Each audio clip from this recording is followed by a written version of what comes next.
Então Jesus está ali. E as pessoas estão ali, na presença de Jesus. Mas não são todos que dão frutos. Não são todos que são podados. Mas ao contrário, uns são cortados que não dão frutos. Somente alguns dão frutos. Isso quer dizer, queridos, há ramos que são verdadeiros. Também há ramos que são falsos. Você lembra? Eu sou a verdadeira videira. Por quê? Porque tem falsas. Tem ramos, dão frutos porque são verdadeiros. Os que não dão frutos são falsos. Aqui, eu queria dizer o seguinte: no meio aos irmãos, no meio aos que se dizem cristãos, há os que são verdadeiros, há os que são falsos. Os que são falsos, queridos, eles falam como cristãos, eles se vestem como cristãos, eles têm aparência de cristãos, eles dizem coisas de cristãos, eles têm o linguajar dos cristãos, eles conhecem versículos cristãos, eles guardaram mandamentos cristãos, mas na verdade eles não dão frutos. Por quê? Porque eles não têm conexão com o Senhor de verdade. A conexão deles é falsa. Por isso são cortados. Triste, né? Mas estão onde? Na presença do Senhor. Os ramos estão em Cristo aqui.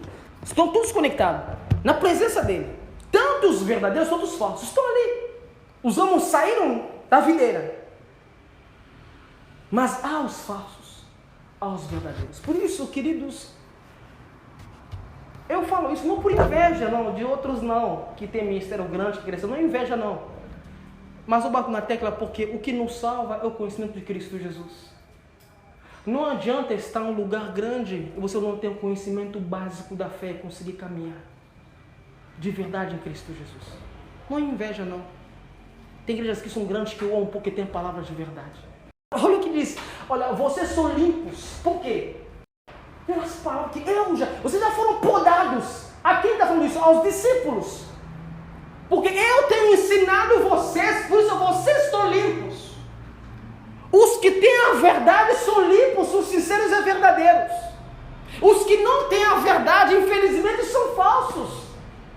Alguns não conseguem entender porque às vezes nem sabem que são falsos ou verdadeiros. Porque há uma intimidade, há algo que nos une com Deus, algo mais profundo do que a carne, que é o Espírito Santo. Por isso ele diz, há ramos que não dão frutos, são cortados. Eu se dão frutos, o Pai vai podando. Agora, vocês lembram? Já dei várias vezes esse exemplo, vou dar de novo. Eu acho que em Mateus 7.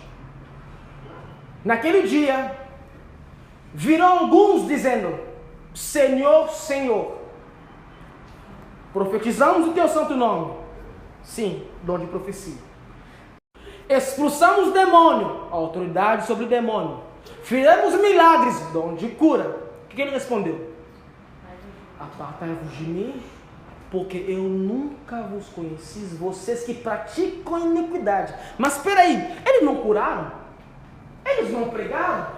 Eles não expulsaram o demônio?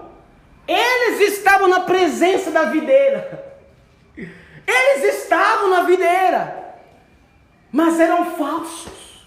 Embora apareciam ser, embora praticavam piedade falsa, porque por fora todo mundo via, mas por dentro era oco, era mentirosos, era mentira. Sepulcros caiados foram cortados. Mas como os homens ouviam? Como pessoas santas e puras.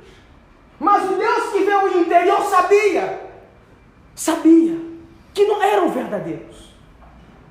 Eu direi, apartai-vos de mim. Querido, o fato de vir à igreja, o fato de se batizar, o fato de cantar na igreja, pregar, ir para o PG, ir para a comunhão, o fato de participar dessas coisas, não significa que você tem intimidade com o Senhor Jesus. Não significa que você é salvo. Não significa. Você pode fazer parte disso. E por fim, Ele te dizer, aparta-te de mim, porque eu nunca te conheci. O conhecer aqui não é que Deus tem amnésia, porque sabemos que Deus sabe todas as coisas. É porque simplesmente a palavra conhecer aqui é a mesma palavra usada para Adão e Eva. Adão conheceu a sua mulher, é de intimidade. É porque você nunca fez parte da intimidade de Cristo. Nunca foi filho. Nunca nasceu do Espírito. Nasceu talvez da carne, mas nunca na vontade dos homens, mas nunca nasceu no Espírito. Esse é o ponto. Eles estavam ali, na videira, na presença de Deus, cantando, louvando, fazendo jejum, mas nunca atravessaram o caminho, o limite para tornar-se filho. Nunca se tornaram filhos. Esse é o ponto.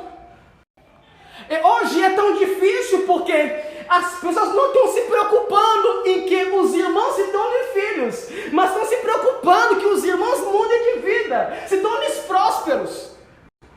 Estão mais preocupados em você sair da pobreza, de um status talvez menor, para um status maior. Estão preocupados, aliás, em você sair da pobreza e comprar um carro melhor, mas não estão preocupados em tua alma sair da condenação para a salvação. Não se preocupa com isso.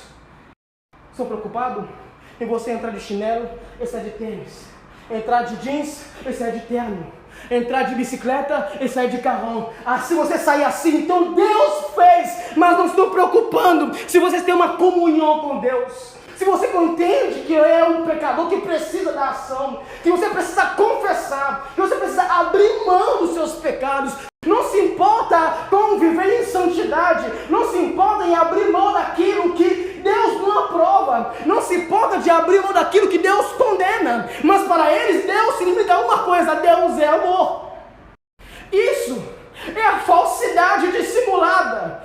Não sabe que são falsos, mas são falsos. Na caixa de uma loja, todos os patrões ensinam se é falso o verdadeiro. Por quê? É muito parecido. Só tem detalhes para perceber o que é falso e o que não é falso. Só detalhes. Se você não conhecer esse pequeno detalhe, será enganado, sim ou não? Se você não conhecer os detalhes do autor da vida, a essência das Escrituras, a missão de Cristo Jesus, a essência da palavra, você será enganado. Você vai achar que está no caminho estreito, mas na verdade não, está no caminho largo. Você vai achar que está subindo para o céu, mas na verdade está retrocedendo para longe de Deus.